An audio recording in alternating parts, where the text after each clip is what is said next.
बहुत तेज़ी से बढ़ रहा है जहाँ पे वैक्सीनेशन नहीं हुआ है। तो उसकी वजह से थोड़ा सा क्रूड अपनी डिमांड को लेकर कंसर्न था, इसलिए गिरा। सऊदी अरामको के रिजल्ट बहुत अच्छे हैं, 4 गुना प्रॉफिट बढ़ा है उनका, लेकिन क्रूड का 70 के नीचे आना मुझे लगता है इंडिया के लिए बहुत पॉजिटिव है, क्योंकि इंडिया में ओपन अप हो रहा है अब कुछ। मुंबई में देखिए आपने, पुणे में देखिए, चिंचवाड़ में देखिए, धीरे धीरे खुल रहा है, दिल्ली में वीकेंड मार्केट्स लगने लगेंगी, तो यहाँ पे क्रूड डिमांड सर्ज होती हुई दिखे, तो ये इसका फायदा होगा। तो मुझे लगता है कि भारत के लिए, मार्केट के लिए ये संकेत काफ़ी बढ़िया है। 21 जुलाई के लोएस्ट लेवल पर आपको क्रूड ट्रेड करता हुआ दिखेगा नीरज जी। बस ये है कि किसी तरीके से पंप प्राइसेस अगर आप कम करवा दें तो बड़ी मेहरबानी होगी। लेकिन देखिए पंप प्राइसेस का शैल जी क्या रूल है, 15 दिन के एवरेज प्राइसिंग पे होता है, तो अगर ये प्राइस बना रहा अगले 7-8-10 दिन तो आप राहत कर सकते हैं, चवन्नी कम हो जाएगी। उससे ज्यादा नहीं। चवन्नी की उम्मीद में ही जी लेंगे नीरज जी, ऐसा क्या है। लेकिन ये हफ्ता आपके लिए बहुत ही अहम है। काफ़ी सारे डेवलपमेंट्स आपको ऐसे होते हुए दिख रहे हैं जहां पर आप आईपीओ बाजार से खासकर जुड़े हुए हैं। तो और 2-3 चीज़ें जहां पर कम से कम मेरी नज़र है कि यहां पर आपको बहुत अलग अलग तरीके के खिंचाव और दबाव बाजार में आते हुए दिखेंगे। पिछला हफ्ता बहुत ही शानदार रहा।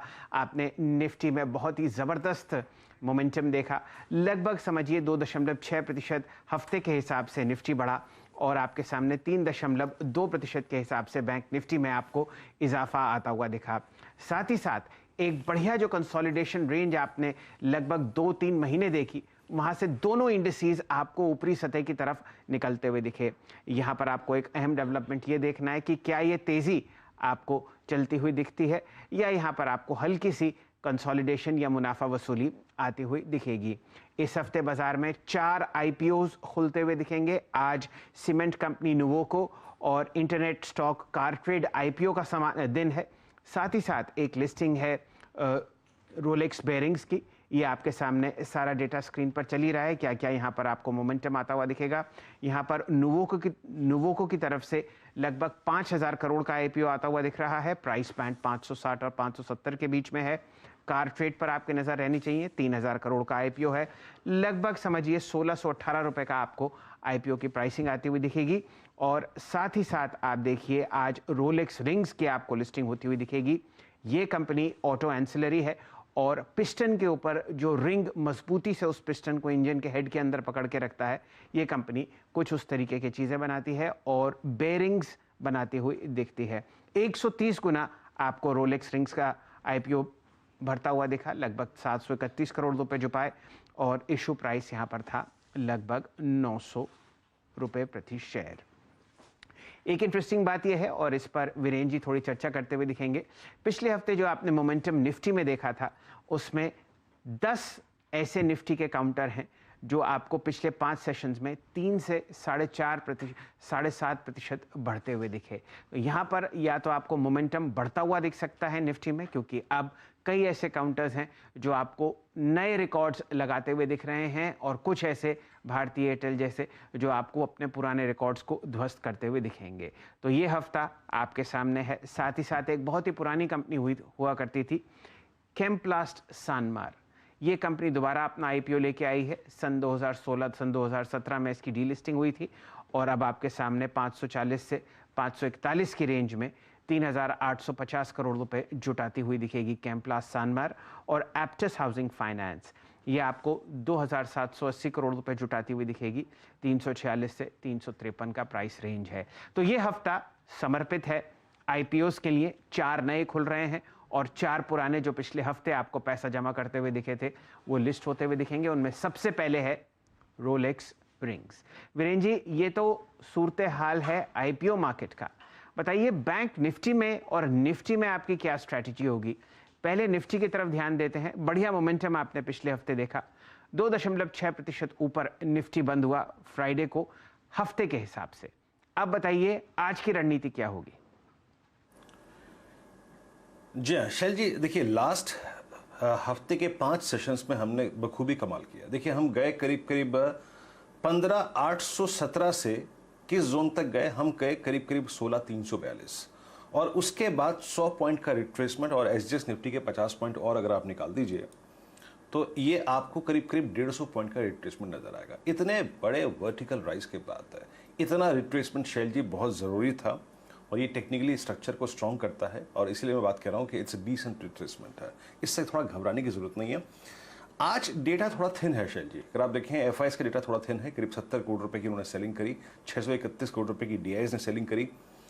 एफआईएस ने क्योंकि पिछले कुछ सेशंस में काफ़ी लॉन्ग किए थे इंडेक्स को, तो वहाँ से थोड़ी सी उन्होंने अनवाइंडिंग करी, थोड़े से लॉन्ग काटे और शॉर्टिंग करी 588 कॉन्ट्रैक्ट। लेकिन क्योंकि पिछले कुछ सेशन में एफआईएस ने काफ़ी सब्सटेंशियल कैश बैंक की थी, तो इंडेक्स को शॉर्ट करके हैज करना थोड़ा तर्कसंगत था उनकी तरफ से। और स्टॉक फ्यूचर्स को अगर आप देखें लॉन्ग अनवाइंड किए यहाँ पर, और करीब करीब थोड़े 13,000 कॉन्ट्रैक्ट शॉर्ट भी किए। कॉल शॉर्ट 25,000 और पुट लॉन्ग 10,000, उसके अगेंस्ट पुट शॉर्ट अगर आप देखें तो करीब करीब 7,000।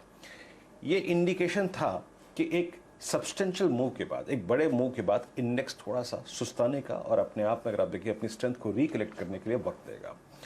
मेरी अप्रोच क्या होगी, अगर आप इस वक्त कॉल राइटर्स की प्लेसमेंट को देखें, और प्लीज कॉल राइटर की स्टेट्स लेके आइएगा, इस वक्त सबसे बड़ी कॉल राइटिंग जिस स्ट्राइक पे खड़ी है वो है 16,300 और करीब 34 लाख का आउटस्टैंडिंग वही है।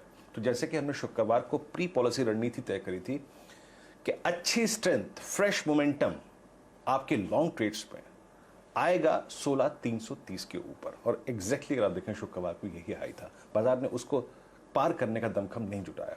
तो अभी भी अगर आप देखें पिवट पॉइंट रहेगा, जब आप निफ्टी लॉन्ग करें या फिर लॉन्ग ट्रेड में कमिटेड हैं तो याद रखिएगा फ्रेश स्ट्रेंथ 330 के ऊपर ही आएगी।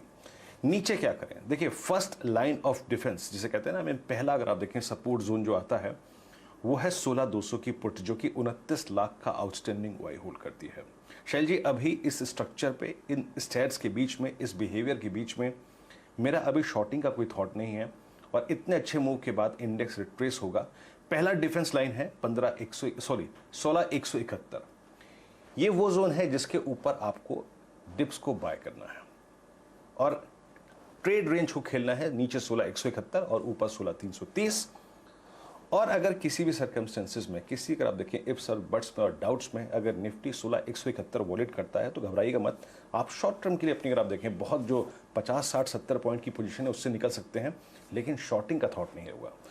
उसके बाद अगर निफ्टी कहीं मिल सकता है तो वो है 16,043, 16,050, क्योंकि वो निफ्टी का सबसे बड़ा पिवट पॉइंट है, सबसे बड़ा बेस जोन है, जहां पे 31 लाख पुट इस वीकली कॉन्ट्रैक्ट में खड़ी है, और सबसे बड़ा ओआई खड़ा है मंथली कॉन्ट्रैक्ट में। तो शैल जी, आज के लिए 16,171 इंपॉर्टेंट है और इस जोन को खेलिए, लेकिन फ्रेश स्ट्रेंथ आएगी 16,330 के ऊपर।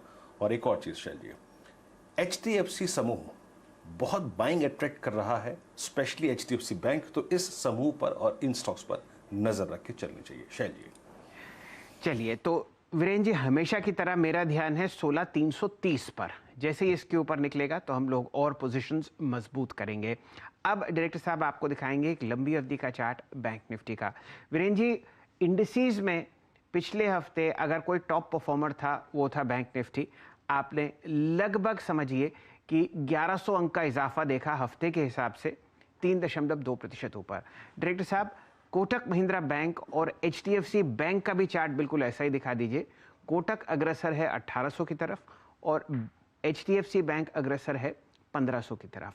अब वीरेंद्र जी, ये दो बहुत ही ज़बरदस्त बैंक्स हैं जहां पर आप बढ़िया मोमेंटम देख रहे हैं। ICICI और SBI में भी अलग चहक है। क्या लगता है बैंक निफ्टी इस हफ्ते?